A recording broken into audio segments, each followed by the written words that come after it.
Hey everyone, JCS StarCraft here, bringing you Game 2 of the quarterfinals between Socke and NarutO for the Go4SC2 August Finals. So, action getting started here on Metalopolis. Socke going to be spawning as the teal Terran in the upper left-hand corner, and NarutO going to be spawning as the red, okay, teal Protoss. Wow, big mistake. And NarutO going to be spawning as the red Terran in the bottom right-hand corner. Sometimes you click over and then your brain automatically says what you see.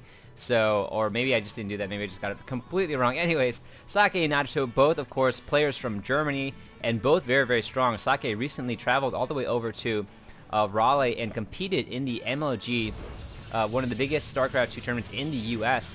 since the launch of StarCraft 2. And although he did get knocked down, it was a double elimination tournament.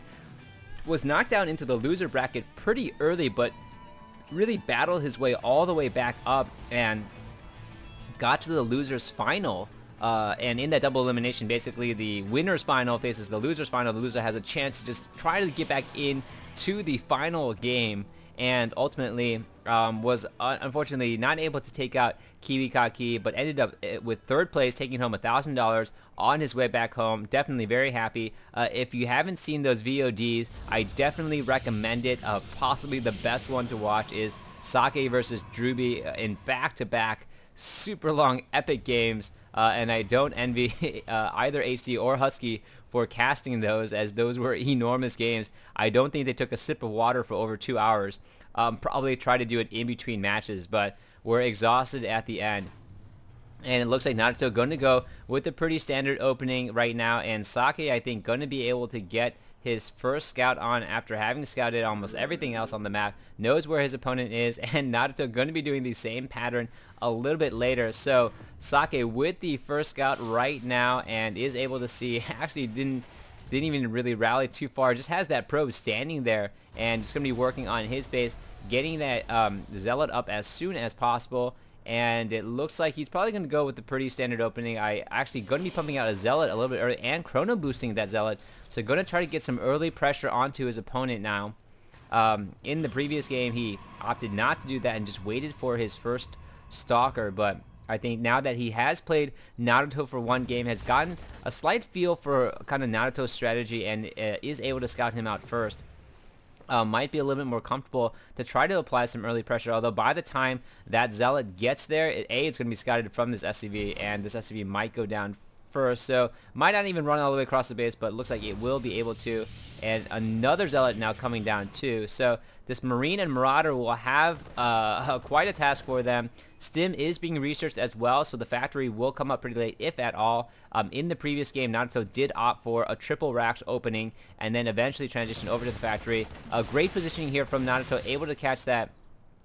Wow, I selected the Mink statue there too, but able to catch the Zealot before it was able to run in. And now I think Socke is just going to retreat and going to give up on that early pressure, because there's just too much sight and too much kind of damage being done. He would have to run all the way around the Mink statue, and who wants to run around the statue of Minx? I mean, that's just kind of supporting him in some weird way that nobody really wants to do. Although the Protoss stance on Minx probably the same, as Minx was just hated by pretty much everyone except the entire human race because of propaganda, which are reasons why you don't want propaganda anywhere in the StarCraft 2 universe. So fast expansion going down for NarutO, opting to build it and getting the 2 racks down as soon as possible, trying to gain some advantage of 1 racks fast FE, as it is sometimes referred to. Very popular against Protoss players because it is a little bit easier to defend with just a handful of bunkers in the beginning. Protoss units don't move incredibly fast, unlike Zerg units,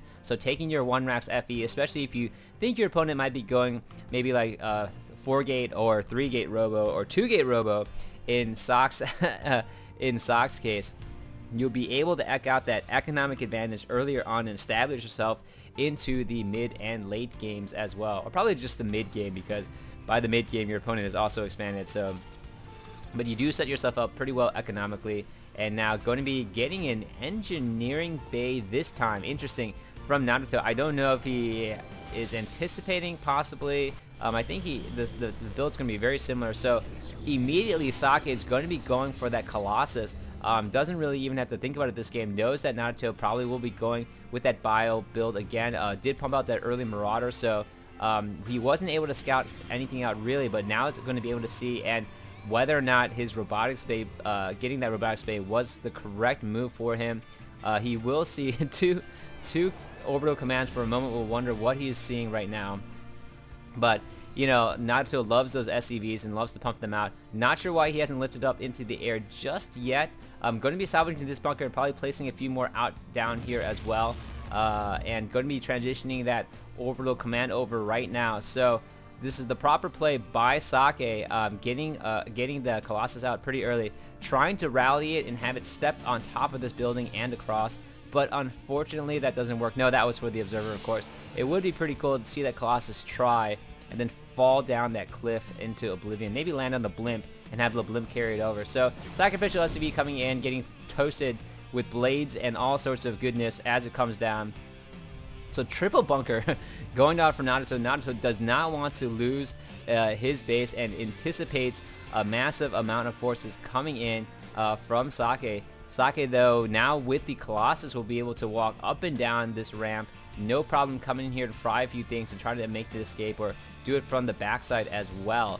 So Socke now going to be scouting out things pretty well, and all the bunkers are established. NarutO getting a very early expansion, and Socke sees it, so he's like, well, I could attack, or maybe I could just expand as well. But going to be still putting the pressure on in front to take attention away from his base as much as possible. His defense is the offense, which sometimes is referred to as the best defense, which sometimes doesn't make sense because they're complete opposites. It's kind of like saying the best way to love someone is to hate them, or something like that. Anyways, I'm vamping randomly right now because there isn't that much action on the map. So as caster, sometimes you need to kind of fill in with a little bit, since most of the play is pretty standard at this point. Socke doing a good transfer right there, and still just going off 2-gate robo, looking at the army tab and production tab.